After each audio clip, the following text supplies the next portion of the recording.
the other aspect that we've spoken about is the frequency with which certain optimizations need to be made. And this is, I think, as you alluded to earlier, the benefits of having a clearly defined process in place that you can refer back to, and it's there to guide you along the right lines. But what's the best way for a busy team or an agency to kind of operationalize that cadence and make sure that things are happening when they need to and they're being recorded as they should be?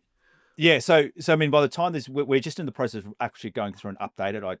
Because everything's changing in Google Ads at the moment, we update this every 6 months that it goes through.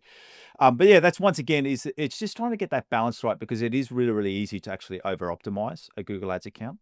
And one of the core learnings that people really need to undertake is that a successful Google Ads account is actually a partnership, and it's a partnership between your optimizations and the automated learnings or AI or whatever you want to call it that's running inside of Google at the moment. So this is another principle we call the Google Ads optimization framework, which is essentially you set up your campaigns. You then have to wait, and people don't like waiting, but you then have to wait and actually collect some data. You then review that data, and that's what the checklist is for. Go through, review the data, make the optimizations, and then you wait again to wait for more data. Now, for some things like some real low-level low-level optimizations, like your search terms, like reviewing your search terms, adding in negative keywords, you can do that weekly.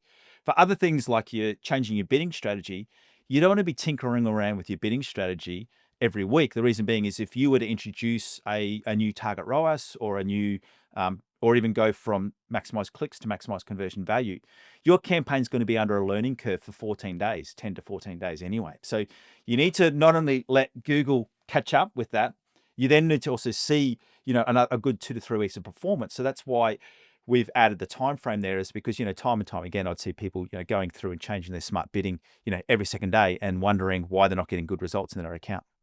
Yeah. Patience is key. And when you refer to over optimization, is that kind of what you're referring to primarily, is like making too frequent changes so that the algorithm doesn't have time to go through that learning phase? That's one of the main things, or people, changing an ad copy today and then changing it again next week and wondering why, not really knowing. So it's more about just systemizing and going, you've got to actually do it in groups of data. So you've got to make the change, see what happens, and then make further changes.